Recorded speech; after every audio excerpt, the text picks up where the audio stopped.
I would like an apology from the internet. This year, or rather last year I guess, as it's 2019 now, The Cruel Prince came out, and I didn't read it for the entire year, despite an enormous amount of encouragement from all regions of the internet that it was the best thing that had ever been written. It had fandoms, it had fan art, it had one of the best Twitter meme accounts I've ever experienced. And a big part of the reason that I didn't read The Cruel Prince, again, for almost the entire year, is mostly because of the content produced by this fandom, namely the Carden x Jude shipping content, most of which consisted of fan art. There was fan art all over the place about these two characters together, and because of the way the fan art was framed, I spent the better part of the year assuming, wrongfully assuming, I might add, that this was a book about a normal, passive, mortal girl who falls in love with a magical, immortal being who is a dick to her. That's what I got, both from the fan art and from the title, The Cruel Prince. I thought it was going to be about a jerk prince who, you know, just one of those, like, bad boy, nice girl kind of romances. It's not that there's anything wrong with those, they're just not really my cup of tea. Anyway, I didn't read this book for like the entire year because of this, and then in the last week of 2018, once people started screaming about The Wicked King, because I guess people get arcs. Where are you guys all getting your arcs from? Because I want them, and I don't understand how everybody gets arcs like 6 months ahead of time. It makes me crazy. Anyway, at the end of 2018, when everybody was posting about The Wicked King, because that's coming out in a couple weeks, I finally decided to jump on the bandwagon and read The Cruel Prince. And I was really, really expecting it to be somewhere along the line of A Court of Thorns and Roses, and we all know how I felt about that. And to my utter surprise, this book is not a romance. I guess you could say that there were parts that were kind of romantically inclined, but it is by no means the overall premise. Like, not even a little bit. This is a book about political intrigue. This is a book about secrets and lies and deception and betrayal.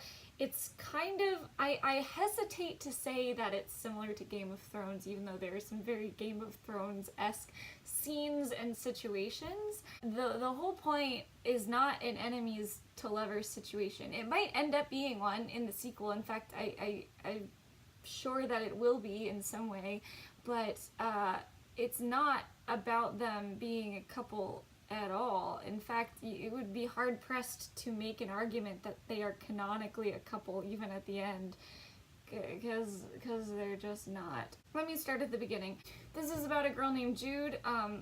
She and her sisters are kidnapped into the fairy realm once her older sister, Vivian, who is actually a fairy by nature, by birth, her real father comes to claim her and takes the other sisters with them, killing their real parents, and they are all spirited away to the land of the fairies when they're little. And Jude grows up having a really complicated relationship with the fairy kingdoms and the fairies themselves. She, on one hand, hates them and knows that she should hate them because they're all pretty evil. Like, the title of the book is The Cruel Prince, but it could really be entitled The Cruel Every Single Person Who Lives in the Fairy Kingdom, because they're all the worst. So she has a pretty complicated relationship with them because she doesn't like them, but she's also very jealous of them because she is a mere mortal and she doesn't have any abilities to rival those of her peers, and she wants to prove herself as worthy of belonging in the Fairy Kingdom. And then the rest of the book is very much about the game of political lies and deceit that she is swept up into, and she starts unearthing some secrets and conspiracies about the royal family that she gets entangled with. I think part of the reason that I liked The Cruel Prince so much was just because it was the complete opposite of what I thought it was going to be, which was a dark paranormal romance. And it wasn't that, even a little bit. There was a bit of romantic tension near the end, but it in no way plays a part in the overall arc throughout most of the book. A lot of the flack that The Cruel Prince gets, I feel like, is because it gets compared to a couple different genres and a couple different books that already exist, and I feel like the most obvious choices are things like A Court of Thorns and Roses, which is a similar brand of magic and fairies and treachery. Then you have things like Game of Thrones, which is a similar brand of high fantasy and political intrigue. And I actually don't think that those are the two best comps to use for this book. And I think that if you compare them to some other stories, you'll find that they're actually quite brilliant retellings. If you compare them to other fantasy books, I don't know that it holds up as much. And I feel like that's probably part of the reason that some people read this book and weren't as impressed by it. But allow me to express my own comps for this book. The first one is character-based. So let's think about the characters in this book. We have a girl with some sisters who has connections with some neighboring royalty, most of which are jerks, most of which treat her and her sisters rudely because they believe them to be below their station. In this case, fairies and humans. The fairies believe that the humans are below them. They treat them like dirt. We've got a guy who likes messing around with girls, likes messing around with girls' heads, and courts two sisters kind of at the same time, and the younger and probably a little more idiotic sister falls for it and is okay with it. We've got a guy who's a jerk who treats the main girl like trash because he's secretly in love with her and doesn't know how to deal with these feelings. Do you see where I'm going with this? This book is Pride and Prejudice. This is Pride and Prejudice with fairies. That's what I'm saying. And once you start connecting the Pride and Prejudice characters to the Cruel Prince characters, you'll start noticing that the things that people are finding to be issues, particularly in the romance department and particularly in the way that the mean characters treat the main characters, this has been done before. This isn't new, and I think it's important to look at the context of the way that the characters are treated and the way that the characters interact, both in Pride and Prejudice and in The Cruel Prince.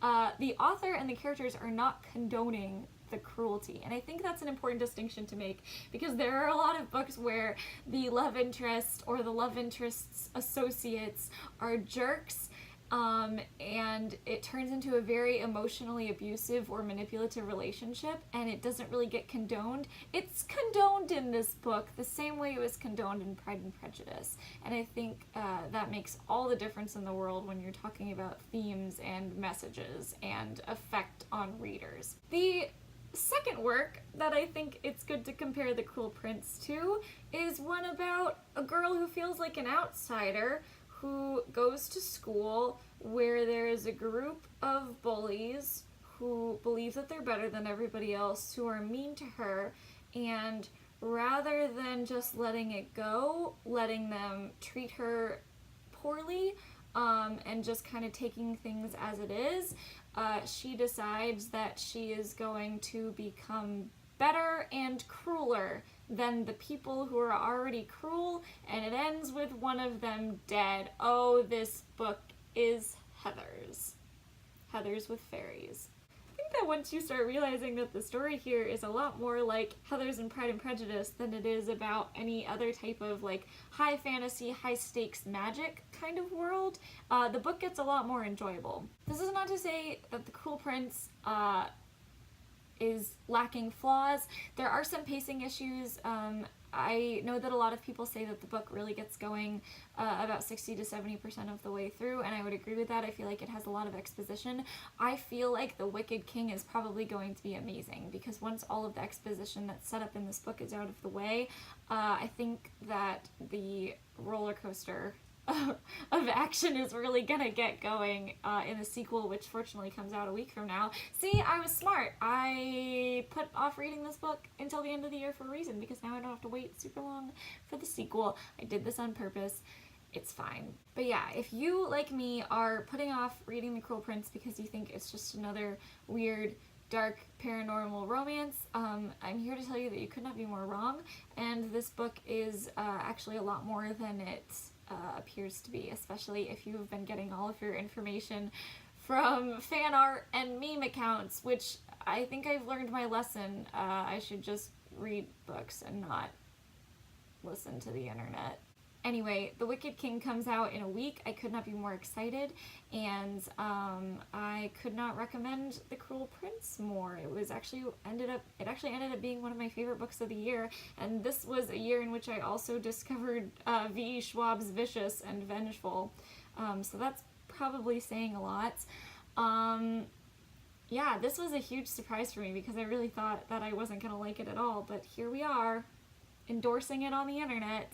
But yeah, if you have read The Cruel Prince, let me know. I want to yell about it with somebody in the comments. If you haven't and this video encouraged you to go check it out, then that's cool too. Yeah, happy 2019. This is a really big year for me because my book actually comes out this year. It's coming out June 25th. It's called Collateral Damage. It's about a girl with no powers living in a city protected by superheroes.